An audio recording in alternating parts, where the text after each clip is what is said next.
मैं हूं आबिद हुसैन शेख, आपका खैर मकदम है कर्नाटक एक्सप्रेस में। सबसे पहले नजर आज की हेडलाइंस।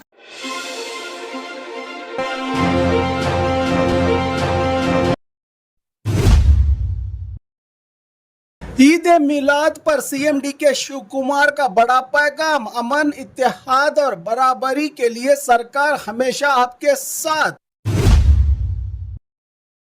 नर्सिंग स्टाफ का बड़ा आंदोलन, सेवा करते हैं तो हमारे अधिकार भी दो का नारा। स्टूडेंट पास के बावजूद टिकट, हावेरी में इंजीनियरिंग स्टूडेंट्स का बस रोको प्रोटेस्ट।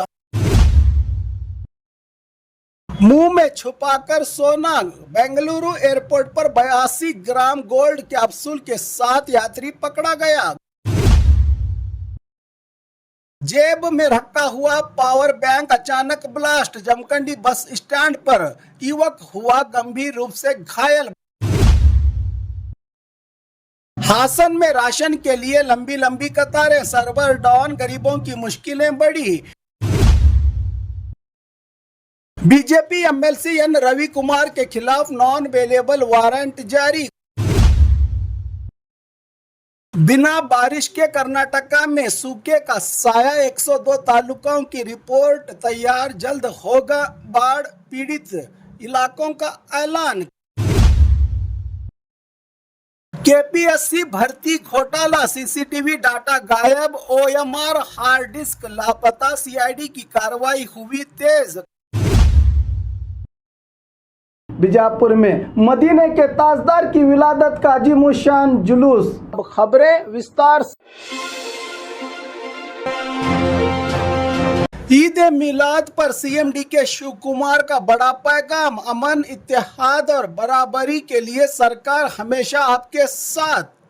बेंगलुरु से बड़ी खबर, कल मिलाद मुस्तफ़ा का जश्न। मरकजी मिलाद और सीरत कमेटी सुन्नी जमात ऑल कर्नाटका की तरफ से बेंगलुरु के YMCA मैदान में ईद मिलाद का अजीमुशान प्रोग्राम मुनक्कद हुआ, जिसमें सीएम डीके शिव कुमार ने शिरकत की। प्रोग्राम में minister UT Khader, SS Mallikarjun, Rizwan Arshad, BDA chairman यानी हारिस, सीएम इब्राहिम समेत कई अहम शख्सियत रहे मौजूद। सीएम डीके शिव कुमार ने अपने खिताब में अमन, भाईचारा, कौमी एकजहती और बराबरी पर जोर देते हुए कहा कि हर मजहब का बुनियादी पैगाम अमन और इंसानियत है। उन्होंने कहा कि कोई भी व्यक्ति अपनी मर्जी से ये तय नहीं करता कि वो किस जात या मजहब में पैदा होगा, इसलिए एक दूसरे के मजहब, धर्म और जज्बात का एहतराम करना सबके लिए ज़रूरी है। उन्होंने कहा कि आप हमेशा अमन पसंद लोग रहे हैं, आपकी खुशी और मुश्किल दोनों में हमारी सरकार आपके साथ खड़ी है। सीएम ने यह भी कहा कि कर्नाटका की कांग्रेस सरकार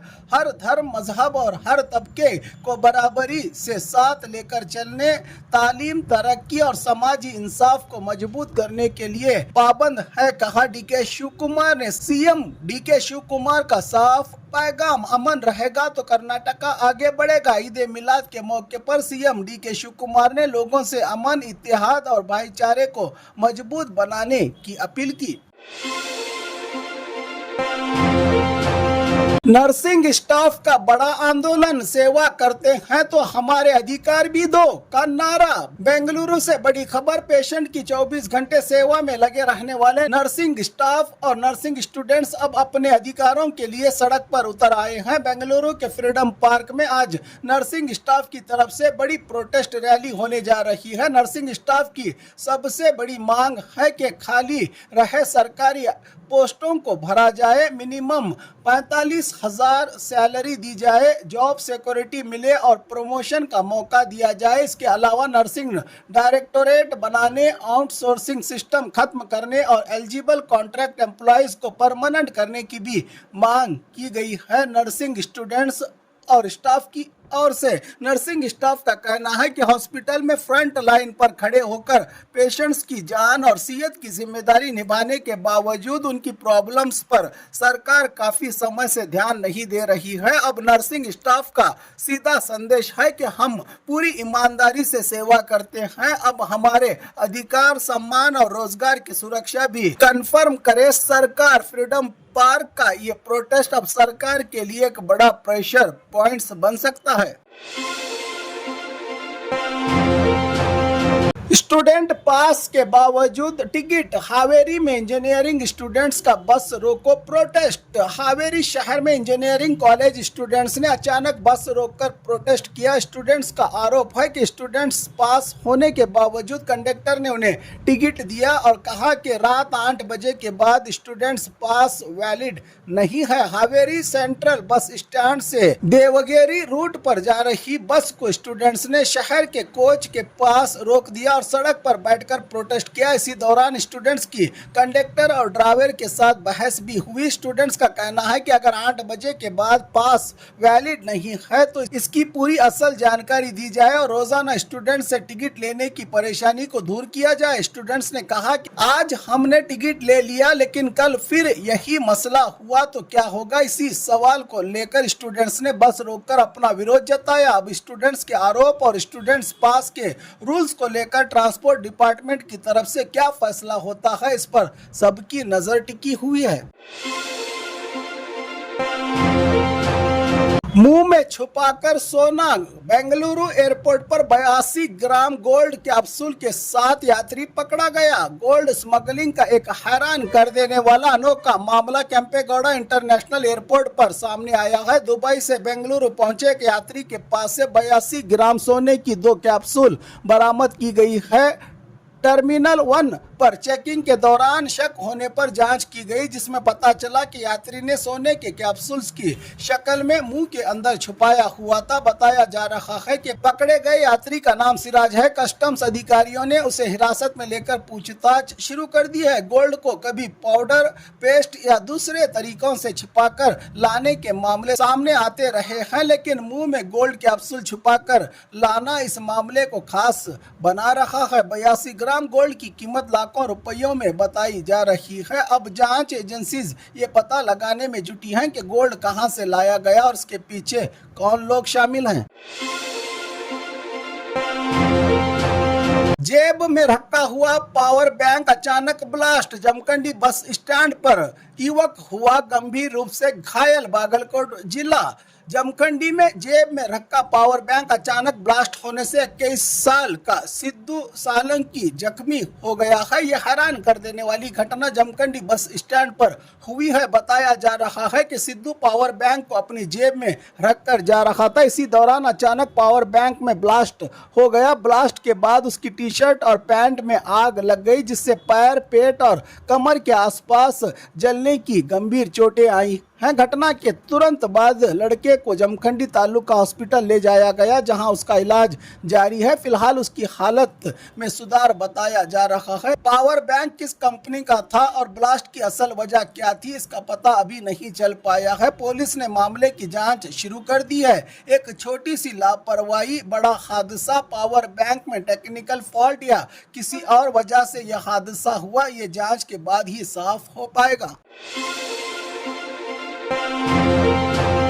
हासन में राशन के लिए लंबी लंबी कतारें। सर्वर डाउन, गरीबों की मुश्किलें बढ़ी।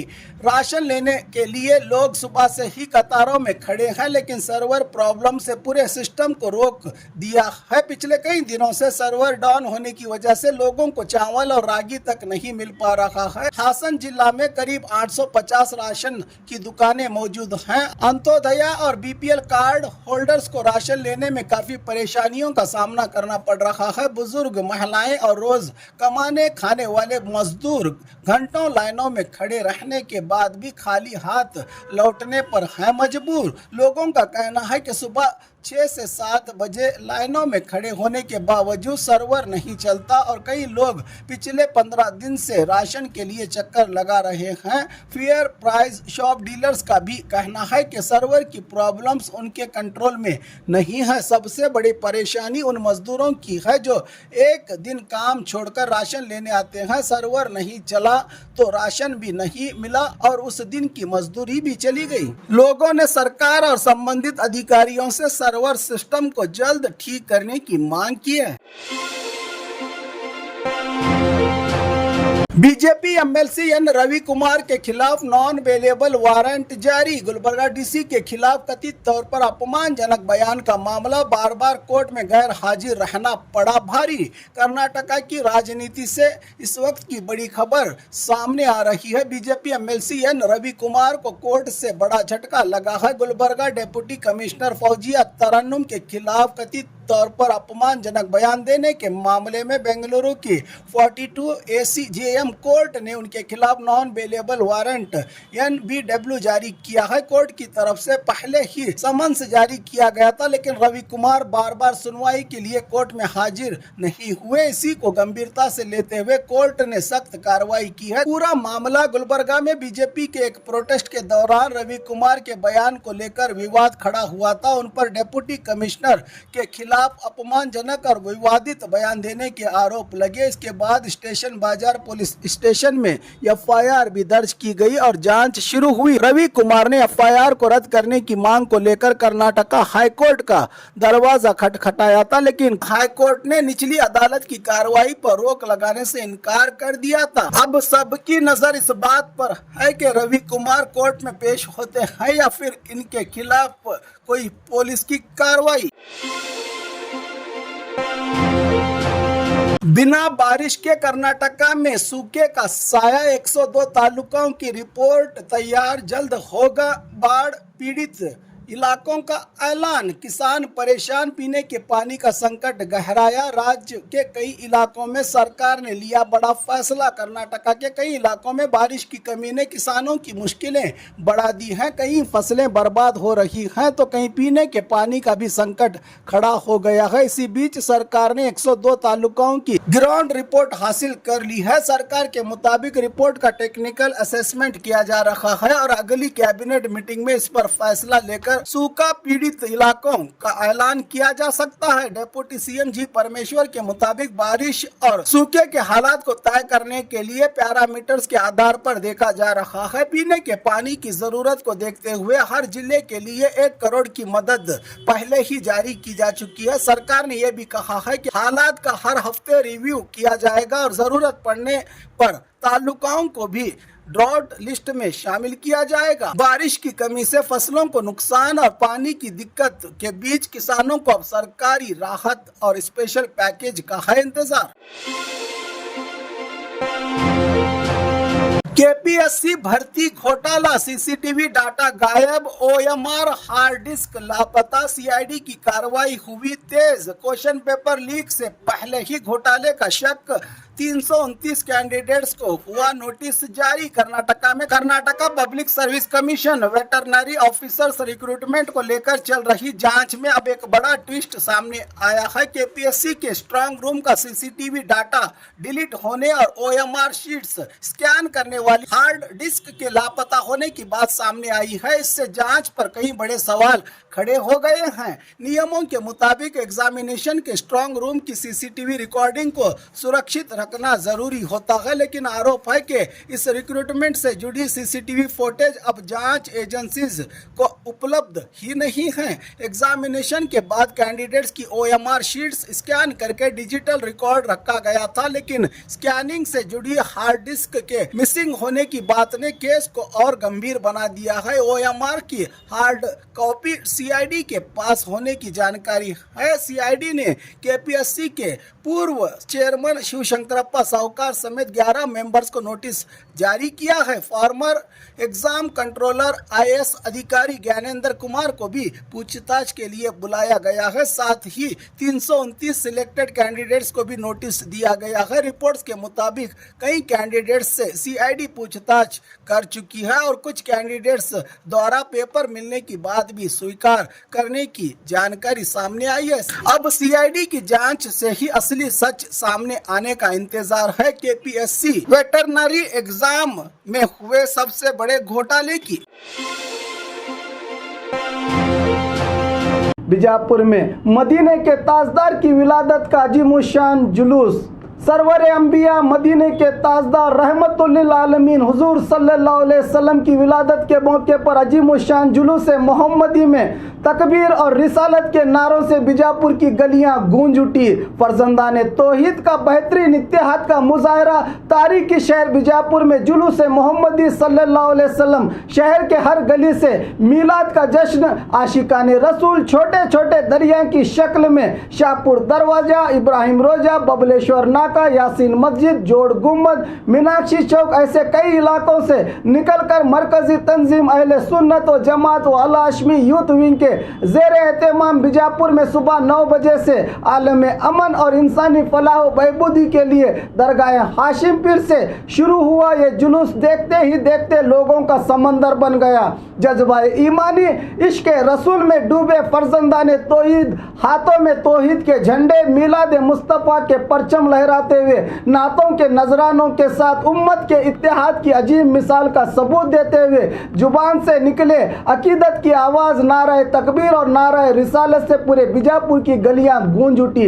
मौलाना सैयद मोहम्मद तनवीर पीरा हाशमी की क़ियादत में निकले इस नूरानी जुलूस मोहम्मदी सल्लल्लाहु अलैहि वसल्लम का रास्तों पर मोहल्लों के जिम्मेदारों और नौजवानों की ओर से जुलूस का इस्तकबाल गुलाब की पत्तियां और खुशबुओं को हवाओं में बिखेरते हुए किया। जगह जगह बिना किसी भेदभाव के इंसानियत की मिसाल देखने को मिली, जिसमें शरबत, फल, जूस, बिस्किट, आइसक्रीम, केक देकर इंसानी हमदर्दी का सबूत दिया। इस जुलूस में शहर के सियासी, समाजी, मजहबी रहनुमाओं के अलावा जुलूस मोहम्मदी सल्लल्लाहु अलैहि वसल्लम में मौजूद रहकर तारीखी जुलूस का हिस्सा बने। जुलूस शहर के अहम रास्तों से होता हुआ आसार शरीफ पहुंचा, जहां पर मौलाना सैयद मोहम्मद तनवीर पीरा हाशमी ने खिताब करते हुए मिलाद का जश्न नफरतों को मिटाकर मोहब्बतों के माहौल को आम करता है। मिलाद ईदों की ईद है, किसी को दिखाने के लिए नहीं, अल्लाह को राजी करने के लिए मिलाद मनाया जाता है। बीजापुर में आज उम्मत के इस अजीम इत्तेहाद की मुबारकबादी देते हुए पूरे आलम में अमन और भाईचारे के लिए दुआ की गई।